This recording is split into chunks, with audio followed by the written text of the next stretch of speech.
నీ dream collab director ఎవరు? అంటే డ్రీమ్ కొలాబ్ డైరెక్టర్ అట్లా అని ఎవరు లేరు. ఓకే, మంచిగా చేసుకుంటూ వెళ్ళాలి.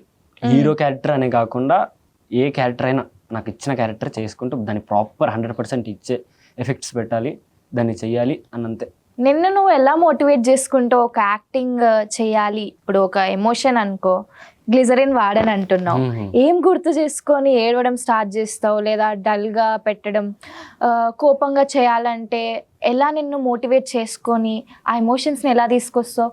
లేదా వర్క్షాప్స్ ఏమైనా అటెండ్ అయ్యావా, నీదే న్యాచురల్గా చేయడం స్టార్ట్ చేసావా? వర్క్షాప్స్ అయితే ఇప్పుడు దాకా ఏం పెట్టలేదు. #90s అని వాళ్ళు ఒక్కటే పెట్టారు వర్క్షాప్. అది కూడా 1 day 2 days పెట్టారు. అవి చిన్న చిన్న డైలాగ్స్ అవి పెట్టారు. అది ఆన్ సెట్ వెళ్ళిన తర్వాత పెద్ద పెద్ద డైలాగ్స్ కానీ ఆ సీన్స్ కానీ అవన్నీ ఆన్ స్పాట్లో ఇచ్చారు. So how do you motivate your self to bring up the emotions? నాకు ఇప్పుడు ఏదైనా సీన్ చేసేటప్పుడు నాకు బాగా ఎక్కువ నవ్వు వస్తే నాలుకైనా కొరుక్కుంటా, లేకుంటే చల్ అని కొట్టేసుకుంటా. ఇంకా అది కంట్రోల్ అవ్వదు, ఇంకా అది కొట్టేసుకుంటా, నాలుకైనా కొరుక్కుంటా. అలానే ఇంకా ప్రాపర్ అలా చేస్తా.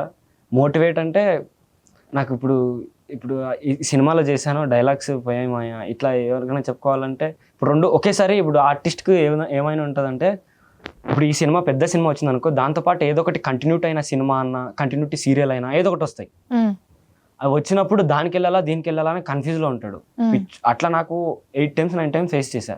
అలా ఫేస్ చేసినప్పుడు సూర్యకి కానీ ఇట్లా లక్కీకి కానీ ఇట్లా నా ఫ్రెండ్స్కి షేర్ చేసుకుంటా. వాళ్ళు సజెస్ట్ చేస్తారు. వాళ్ళు సజెస్ట్ చేసిన తర్వాత ఎవరు ఎక్కువ ఓట్స్ ఎక్కువ ఉంటే అటు సైడ్ వెళ్ళిపోతా. Very good.